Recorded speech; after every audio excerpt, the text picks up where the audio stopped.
I don't think anyone can deny that Xbox now owns some of the most iconic IPs in gaming history. After the huge acquisitions of Bethesda and Activision Blizzard, their portfolio is truly insane.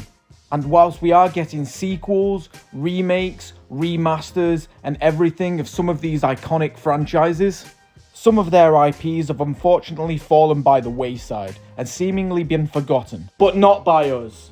This is All Out Gamer, I'm Echo, and here are 5 IPs that Xbox need to bring back from the dead. At number 5, we have Doom's lesser known cousin, Heretic.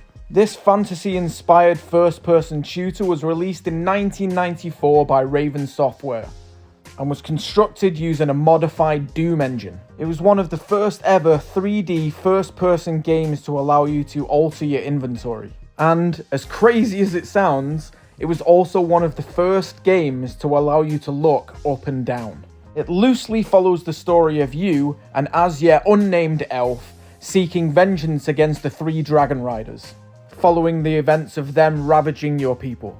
Gameplay, as you can see, loosely follows the theme of Doom, with you having to find keys to unlock doors, collect items, kill enemies, and so on.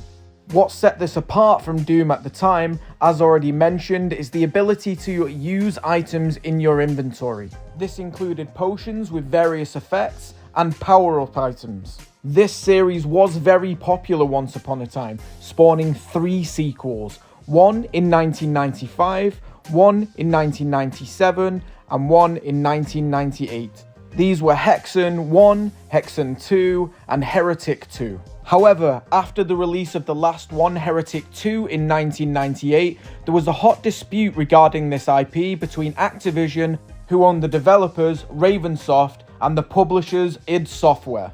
But as id Software were owned by Bethesda and Activision owns Ravensoft, they have both just been bought by Xbox. And following the recent success of the Doom franchise reboot, I think it's time that they brought back Heretic. And the best part is, the head of Xbox Game Studios, Phil Spencer, said any studio can pick from any of their IPs to create a new game. And as Heretic 2 was a third-person shooter, and Heretic 1 was a first-person shooter, just think of the possibilities we could get out of this with the new developers at Xbox. I personally would love to see a fast-paced, third-person shooter with fantasy elements. So, fingers crossed for the return of Heretic. At number 4, we have Phantom Dust, a 2004 real-time strategy action video game from Xbox Studios. Phantom Dust combines the elements of third-person shooters with collectible card games. In the game, you split your time between combat and optimizing your deck for the next fights.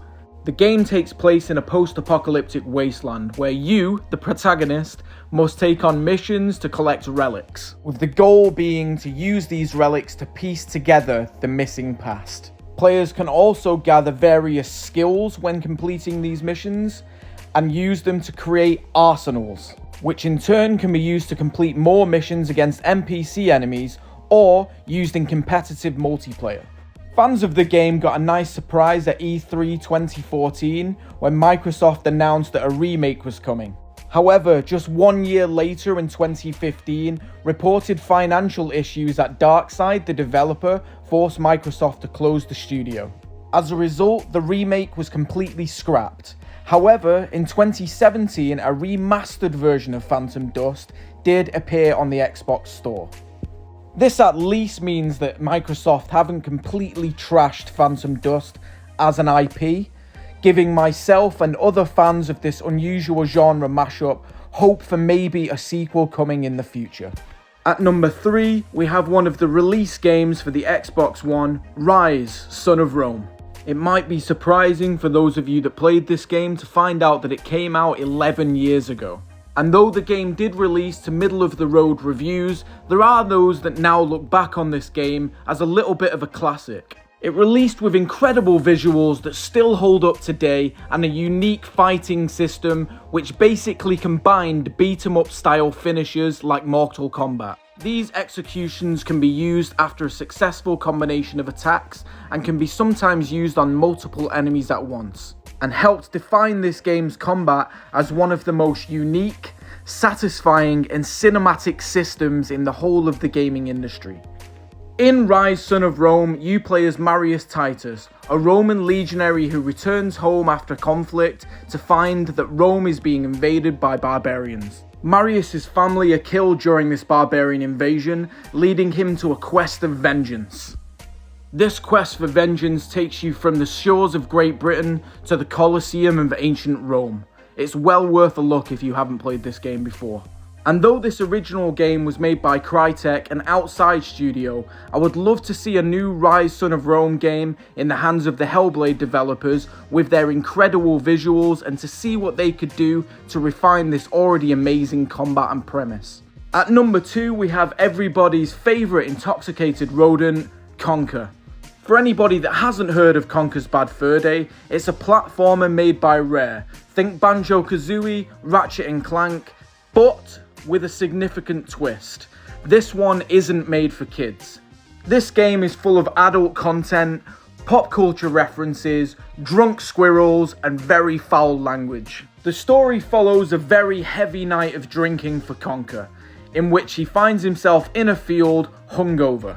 He doesn't know where he is, how he got there, or how to get home. And what's worse, the king of the realm is looking for a squirrel just his size because his table dropped his milk. And if that sounds ridiculous to you, that's because it is. This game is fantastic. It's packed to the brim with humour, unique boss fights, and some truly memorable areas to explore. 2001 cult classic technically got a remaster in 2005 when Xbox acquired the IP and acquired Rare. However, there has been no news or even a hint of any new game in this franchise at all since the release of Conker Live and Reloaded back in 2005. I for one would love a remake, a reboot, or even better, a sequel to this awesome game. And it seems that Rare might be interested in making one too.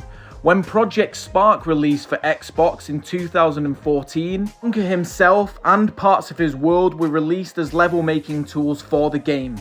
And when this was announced, Conker himself was on screen making a tongue-in-cheek joke about how long people had been waiting for a new Conker game. Oh, almost 10 years without a new game. Guess we'll have to make our own. Here's to hoping that Rare listen to us and Conker himself and release a sequel to this hit game as soon as possible. At number 1 we have a unique and stylish open world JRPG, Blue Dragon. This game set itself apart from others in the same genre with its unique take on classic RPG mechanics, and received both praise and criticism for changing up the usual elements found in JRPGs. However, its popularity led to adaptations in both anime and manga. The story follows 5 friends as they travel across the world to confront the evil ruler of the Grand Kingdom. And the gameplay follows the traditional JRPG design, built around turn-based combat and world exploration, and contains everything you would expect: towns to get new items, dungeons to explore, and a variety of monsters to defeat.